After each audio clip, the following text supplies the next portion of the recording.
Selamat malam, Ibu Bapak, Saudara yang dikasihi Tuhan.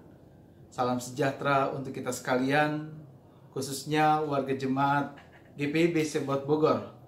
Malam ini kita jumpa di dalam renungan malam ibadah keluarga.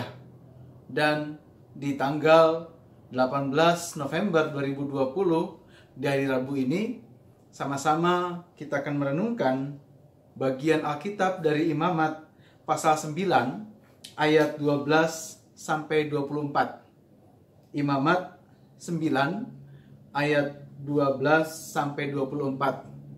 Sebelumnya mari kita berdoa. Terima kasih Bapa Surgawi, malam ini kami boleh Tuhan kumpulkan secara digital, secara online, secara daring, di dalam kesempatan kami beribadah, bersekutu, dan kami akan merenungkan kebenaran firman Tuhan. Bapa, mari tolong kami, ajari kami saat firman-Mu akan diperdengarkan. Bersabdalah Allah, jadikan kami tenang, dan kami mau merendahkan hati kami di hadapan Tuhan. Dalam Yesus kami berdoa. Amin. Imamat pasal 9 ayat yang ke-12 sampai dengan 24. Firman Tuhan menyatakan demikian. Kemudian ia menyembelih korban bakaran. Lalu anak-anak Harun menyerahkan darah korban itu kepadanya. Maka Harun menyiramkannya pada mezbah sekelilingnya. Juga diserahkan merekalah kepadanya korban bakaran itu menurut bagian-bagian tertentu beserta dengan kepalanya, lalu dibakarnya di atas mezbah. Isi perut dan betisnya dibasuhnya dan dibakarnya dengan korban bakaran di atas mezbah. Sesudah itu dibawanya persembahan bangsa ke mezbah. Diambilnyalah kambing jantan yang akan menjadi korban penghapus dosa yang bagi bangsa itu. Lalu disembelihnya dan dipersembahkannya sebagai korban penghapus dosa seperti yang pertama. Kemudian dibawanyalah korban bakaran ke mezbah dan diolahnya sesuai dengan peraturan. Selanjutnya dibawanyalah korban sajian dan diambilnya segenggam daripadanya, lalu dibakarnya di atas mezbah di samping korban bakaran pada waktu pagi. Ia menyembelih juga lembu dan domba jantan yang akan menjadi korban keselamatan bagi bangsa itu. Lalu anak Harun menyerahkan darah korban itu kepadanya. Maka Harun menyiramkannya pada mezbah sekelilingnya. Tetapi segala lemak dari lembu dan dari domba jantan itu, yakni ekor yang berlemak, lemak yang menutupi isi perut, buah pinggang dan umbai hati, segala lemak itu diletakkan mereka di atas dada kedua korban itu. Lalu Harun membakar segala lemak itu di atas mezbah. Dada dan paha kanan itu dipersembahkan Harun sebagai persembahan unjukan di hadapan Tuhan, seperti yang diperintahkan Musa. Harun mengangkat kedua tangannya atas bangsa itu, lalu memberkati mereka. Kemudian turunlah ia setelah mempersembahkan korban penghapus dosa, korban bakaran, dan korban keselamatan. Masuklah Musa dan Harun ke dalam kemah pertemuan. Setelah keluar, mereka memberkati bangsa itu, lalu tampaklah kemuliaan Tuhan kepada segenap bangsa itu. Dan keluarlah api dari hadapan Tuhan, lalu menghanguskan korban bakaran dan segala lemak di atas mezbah. Tatkala seluruh bangsa itu melihatnya, bersorak-sorailah mereka, lalu sujud menyembah. Demikian pembacaan Alkitab. Ibu bapak, saudara yang dikasihi Tuhan, malam ini kita belajar lagi dari apa yang dicontohkan, yang diteladankan oleh Musa dan juga Harun. Musa Tuhan pakai sebagai pribadi, sebagai pemimpin untuk membawa bangsa itu keluar dari Mesir. Ada berbagai tantangan, ada berbagai kejadian ajaib, ada berbagai mukjizat yang Tuhan tunjukkan ketika Musa memberikan dirinya sebagai pemimpin bagi bangsa itu. Musa dipilih Tuhan. Lalu kemudian Tuhan juga memilih Harun melalui Musa sebagai pemimpin bagi bangsa itu, sebagai pihak. Harun dan keluarganya dan anak-anaknya dipakai Tuhan untuk mengelola kemah pertemuan. Kemah pertemuan ini merupakan simbol kehadiran Allah, simbol perjumpaan mereka dengan Tuhan, simbol bagaimana mereka menyerahkan diri kepada Allah Sang Penebus mereka dari tanah penjajahan. Dan disitulah Musa dan Harun menjadi contoh, menjadi teladan bagi bangsa itu. Memang tidak mulus-mulus amat apa yang dialami oleh Musa secara khusus dan juga Harun. Tetapi mereka tetap setia kepada apa yang Tuhan perintahkan. Bahkan pembacaan kita sangat rinci, sangat detail. Bicara tentang bagaimana Allah mau supaya semua langkah, semua skema itu dilakukan dengan tepat, dengan benar, tanpa ada cacat. Musa dan Harun, mereka melakukan semuanya itu. Terlebih Harun bersama dengan anak-anaknya, mereka melakukan segala yang Tuhan perintahkan. Ibu bapak saudara, pembacaan kita kemudian ditutup dengan respons dari umat ketika mereka menyaksikan bagaimana Tuhan dipermuliakan oleh para pemimpin mereka. Mereka bersorak-sorai kepada Tuhan. Sorak-sorai ini bicara tentang bagaimana mereka bersuka cita atas apa yang dilakukan oleh orang yang Tuhan pilih sebagai pemimpin bagi mereka. Ibu bapak, saudara yang dikasihi Tuhan, pertanyaannya, apakah yang dimaksudkan dengan pemimpin? Apakah yang dimaksudkan dengan kepemimpinan? Ini dua hal yang sama tapi beda. Pemimpin, kata dasar dari pimpin, diberikan awalan pemimpin. Berarti bicara kata benda, bicara orangnya, bicara pribadinya, personnya. Lalu ada kepemimpinan. Ditambah lagi kata awalan dan kata akhiran.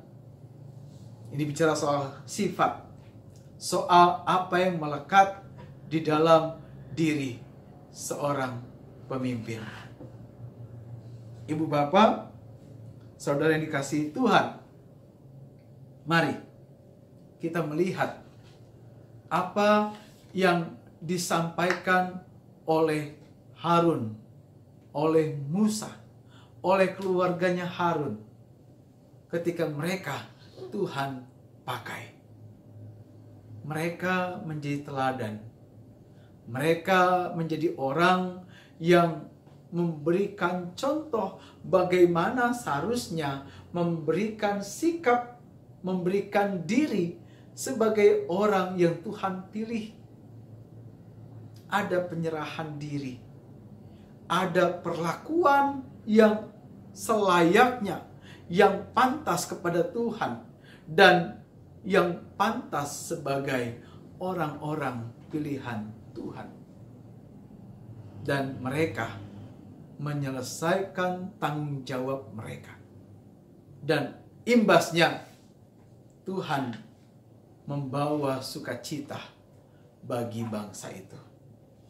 Ibu bapak, saudara yang dikasihi oleh Tuhan, pada malam ini kita mau merenungkan beberapa hal. Yang pertama, saya mau katakan, tidak ada seorang pun dari kita yang Tuhan tidak berikan tanggung jawab sebagai pemimpin. Paling tidak bagi diri kita sendiri. Memimpin diri berarti memimpin hati kita, supaya hati kita tetap melekat dengan Tuhan. Dan hati yang bersih, hati yang terang, itu akan mempengaruhi pikiran kita. Dan pikiran yang terang, yang bersih, yang dari Tuhan itulah yang akan mempengaruhi segala alat motorik kita. Tangan kita, kaki kita, mata kita, indera pendengaran kita, bahkan mulut kita akan menjadi buah dari apa yang ada di hati kita dan yang ada dalam pikiran kita. Pimpin diri sendiri adalah suatu hal yang paling sulit. Memimpin diri sendiri adalah suatu hal yang paling sulit dilakukan oleh siapapun. Bisa saja dia bisa memimpin orang lain, tetapi memimpin diri sendiri memiliki tantangannya sendiri. Dan di tengah rumah tangga, sebagai para rumah tangga secara khusus, kita pun diberikan tanggung jawab menjadi contoh teladan bagi istri, bagi anak, pun sebagai ibu, bahkan sebagai anak. Tuhan juga berikan tanggung jawab itu. Tetap, walaupun kita muda, kata Paulus kepada Timotius, berikanlah, buktikanlah tentang bagaimana kehidupan kita. Artinya semua kita memiliki tanggung jawab itu. Dan pemimpin yang dimaksudkan dalam hal ini tentu kalau kita tarik dalam lingkup GPIB, bicara tentang bagaimana kita menjadi orang yang memberikan teladan, memberikan contoh. Siapapun kita, baik kita presbiter, presbiter itu dalam GPIB berarti pendeta, diaken, dan penatua. Baik kita unit misioner, di situ ada berbagai pelkat, ada komisi, dan juga ada berbagai pihak yang bekerja untuk gereja. Dan bagaimana kita melakukan pelayanan sebagaimana yang Tuhan telah tentukan sebagai pemimpin bagi banyak orang. Pemimpin tidak perlu terlihat elok. Pemimpin tidak perlu terlihat gagah. Lihat, ketika Musa dipilih oleh Tuhan, Musa, ia adalah orang yang biasa. Ketika juga Daud dipilih dari anak-anaknya Isai, bahkan Daud sama sekali tidak memiliki perawakan sebagai kesatria sebagaimana saudara-saudaranya. Tetapi Tuhan melihat sampai ke hati kita. Disitulah akan nampak saat kita melekat dengan Tuhan, terpaut dengan Tuhan, apa yang menjadi buah kita itu kepemimpinan akan menjadi sesuatu yang memuliakan Tuhan. Yang kedua, ibu bapak saudara yang dikasihi Tuhan, kita bicara tentang tanggung jawab. Saat kita bicara soal pemimpin, tidak lepas dari tanggung jawab. Tanggung jawab buat diri kita sendiri, keluarga, dan lain sebagainya. Tanggung jawab itu merupakan satu hal yang harus dipegang teguh. Tanggung jawab itu bukan main-main, ibu bapak. Ia merupakan kepercayaan. Banyak orang yang pengen tanggung jawab, tapi nggak bisa dipercaya. Banyak orang yang ingin diberi tanggung jawab, tapi tidak menyelesaikannya. Ada tantangan, mundur. Ada hambatan, lari. Ada berbagai pergumulan, lalu kemudian menghindar. Tuhan tidak berkenan terhadap model seperti itu. Berarti kita meninggalkan perkenanan Tuhan. Berarti kita menolak pengutusan dari Tuhan ketika kita tidak setia dan bertanggung jawab. Tuhan mau melihat sejauh mana tanggung jawab kita. Karena Tuhan pilih kita untuk bertanggung jawab, bukan untuk keren-kerenan, bukan untuk nampak gagah-gagahan, gue pemimpin. Enggak. Tapi Tuhan mau menuntut tanggung jawab kita. Saat kita lalai, saat kita tidak melakukan apa yang seharusnya, ada upah yang Tuhan sediakan bagi kita. Jadilah pemimpin bertanggung jawab dimanapun kita ada. Kita bertanggung jawab untuk diri kita dalam merespon berbagai sesuatu. Bertanggung jawab untuk keluarga dan lain sebagainya. Terlebih dalam pelayanan di rumah Tuhan, di gerejanya yang kudus. Dan ketika kita menyelesaikan tanggung jawab itu, tentu tidak juga akan mulus-mulus saja perjalanannya. Ada berbagai goncangan, ada berbagai kerikil, bahkan batu-batu tajam yang kita hadapi. Bagaimana kemudian kita memimpin diri kita supaya kita tetap tegar. Tuhan menghadirkan orang sekitar kita, baik yang pro maupun yang kontra dalam kepemimpinan kita, sebagai alat untuk membentuk kita. Bagi yang pro, kita jangan GR dulu. Bisa saja Tuhan menghadirkan mereka untuk menguji sejauh mana kita tetap takut kepada Tuhan.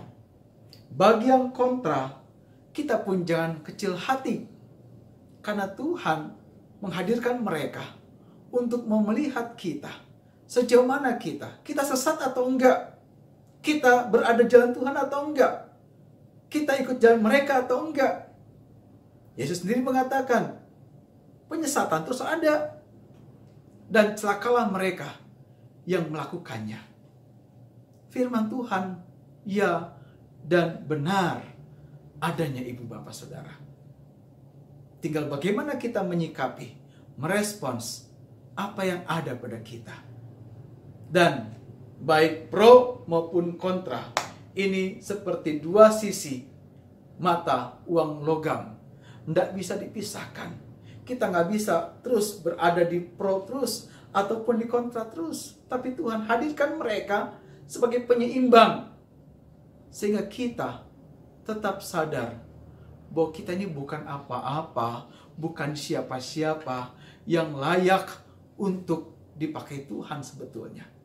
Tetapi Tuhanlah yang melayakkan kita untuk Dia pakai. Catat itu baik-baik. Tuhan yang melayakkan, bukan kita yang cari-cari pelayakan itu. Kalau kita sudah sampai cari-cari pelayakan itu, kita berarti menjadi orang yang mengatur Tuhan. Dan saat kita mengatur Tuhan, kita mengubah posisi kita. Kita jadi Tuhannya, dan Tuhan jadi hamba kita. Hati-hati ibu bapak saudara. Yang terakhir, bagaimana kemudian apa yang kita lakukan di dalam melakukan tanggung jawab itu berdampak kepada orang lain. Kalau yang kita lakukan negatif, baik itu diri kita, baik untuk keluarga kita, atau bahkan umat, pasti yang kita pimpin pun, baik diri kita, keluarga, bahkan umat sekalipun, mereka pun akan merespons negatif. Tapi sebaliknya, jika kita melakukan apa yang Harun lakukan bersama keluarganya dan juga Musa, kembali ke ayat 24 tadi, dan dikatakan di situ, tak kala seluruh bangsa itu melihatnya, bersorak-soraklah mereka, lalu sujud menyembah. Sorak-sorak itu bicara tentang hati yang sukacita. Sorak-sorai itu bicara tentang ada luapan dari umat ketika mereka melihat apa yang dilakukan oleh pemimpin, mereka melihat teladan dari pemimpin, dan mereka menaruh percaya kepada pemimpin. Jika pemimpin hilang kepercayaan dari rakyat atau dari umat, ceritanya akan lain, Bapak Ibu. Ceritanya akan lain. Tetapi jika pemimpin bisa melakukan apa yang dilakukan oleh Harun, Musa, dan juga keluarganya, inilah yang kemudian dikatakan ada kemuliaan Tuhan. Ingat, bukan Musanya, bukan Harunnya, bukan keluarga Harun yang menjadi fokus dari cerita ini. Fokusnya adalah bagaimana apa yang dilakukan oleh Musa, oleh Harun dan keluarganya ini mengarah kepada satu muara, yaitu kemuliaan Tuhan. Jangan sampai kita justru yang mencuri kemuliaan Tuhan. Hati-hati ibu bapak. Nampak hebat kita, tapi Tuhan tidak akan tinggal diam, karena Dia akan berperkara terhadap mereka yang mencuri kemuliaan Tuhan. Mari setialah, jadilah teladan, jadilah orang bertanggung jawab. Jika diberikan tanggung jawab, selesaikan. Sama seperti nasihat kita kepada anak-anak kita. Nah, kalau makan, kalau makan, jangan sampai nggak habis ya, dihabiskan. Itu merupakan penerapan dalam kepemimpinan bagi anak. Jangan ambil banyak-banyak, kalau kurang nambah. Nanti kalau ambil terlalu banyak, nggak habis. Buang. Ini bicara soal kepemimpinan ibu bapak. Bagaimana anak kita diajar tentang tanggung jawab tersebut. Mari, di tengah pandemi ini, kita juga diajar, dan juga diasah oleh Tuhan untuk jadi pemimpin bagi diri kita, bagi orang lain, menghadirkan suasana sehat, suasana yang aman bagi mereka, sehingga kita tidak tertular atau bisa jadi kita yang menularkan virus yang mematikan tersebut. Jadilah bijak, jadilah berhikmat. Musa, Harun, dan juga keluarga Harun, mereka menjadi bijak, jadi berhikmat karena hidup dalam Tuhan. Kalau pemimpin sudah tidak takut Tuhan, dengan berbagai dan berbagai alasan, hati-hati. Tuhan yang akan berperkara terhadap apa yang diberikan tanggung jawab itu. Jadilah pemimpin yang takut akan Tuhan. Pribadi kita jadi pemimpin yang takut Tuhan. Sebagai kepala rumah tangga, ibu rumah tangga, bahkan sebagai anak, dan juga sebagai bagian dalam pelayanan sekalipun, tetap jadikan Tuhan yang sebagai fokus di dalamnya, bukan diri kita. Biar kita semakin merendah dan Tuhan yang semakin ditinggikan. Selamat, karena kita sekalian adalah orang-orang yang Tuhan keluarkan dari kegelapan menuju terang yang ajaib. Dan disitulah Tuhan menyatakan kehendaknya bagi kita sebagai pemimpin di dalamnya. Tuhan Yesus memberkati. Amin. Mari kita berdoa. Tuhan, terima kasih Bapa, kami boleh belajar di kebenaran firman-Mu. Berkatilah kami di dalam berbagai hal yang Engkau percayakan kepada kami. Sebagai pemimpin, baik bagi diri kami sendiri, baik bagi keluarga, lingkungan masyarakat, maupun warga jemaat. Jadikan kami teladan Tuhan, yang memberikan contoh, memberikan arahan, sehingga kami tetap melakukan apa yang Tuhan mau, bukan yang kami mau. Dan biarlah firman-Mu tidak berlalu sia-sia, namun Tuhan tetap jadikan hati kami bak tanah yang baik, sehingga firman-Mu dapat bertumbuh, berakar, dan berbuah dalam kehidupan kami. Berkati mereka yang sakit, pulihkan mereka Tuhan, sembuhkan. Baik mereka, warga jemaat-Mu maupun lingkungan masyarakat luas yang terkonfirmasi terinfeksi virus corona. Tuhan, hadirlah bagi mereka. Sembuhkan mereka, pulihkan mereka. Bagi mereka yang sakit lain, Tuhan juga pelihara mereka. Baik yang dirawat di rumah sakit maupun di rumah kediaman masing-masing. Begitu juga Tuhan berkati setiap kami dalam pergumulan kami, dalam pekerjaan kami, usaha kami. Bersama keluarga, pasangan hidup, dan juga anak-anak kami, Tuhan berkati. Kami berdoa Bapa untuk setiap apa yang menjadi cita damba dalam kehidupan rumah tangga kami. Bapa berkati gereja-Mu yang kudus, terkhusus Sebat Bogor sebagai bagian dari tubuh Kristus. Berkati para pendeta yang ada ya Bapa, baik Bapak Pendeta Omik, Ibu Pendeta Francisca, hamba-Mu Tuhan. Begitu juga para pendeta emeritus dan juga pendeta non-organik maupun domisili gereja saudara. Tuhan berkati sehingga pelayanan terbaik yang boleh diberikan kepada Tuhan melalui apa yang Tuhan percayakan. Pun para diaken dan juga penatua, Tuhan berkati. Unit misioner, Tuhan berkati. Dan semua rencana program kerja yang telah disusun, disepakati di masa pandemi ini, Tuhan juga berkati. Baik dalam berbagai hal maupun berbagai tantangan. Yang berdoa untuk bangsa negara kami, Tuhan jaga pelihara di tengah pergumulan yang kami alami. Kami akan beristirahat Tuhan, Tuhan disertai kami. Dan kami percaya Tuhan memberikan kami kekuatan yang baru dalam istirahat kami. Bapa, inilah doa kami, kiranya Kau sempurnakan Tuhan, dan jadilah kehendak-Mu di dalamnya.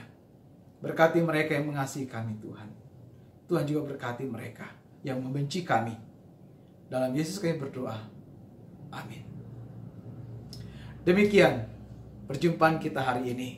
Tetap jika kesehatan, tetap kita patuhi protokol kesehatan dimanapun kita ada. Dan berpengharapan serta menjadi berkat dimanapun kita ada. Tuhan Yesus memberkati. Shalom.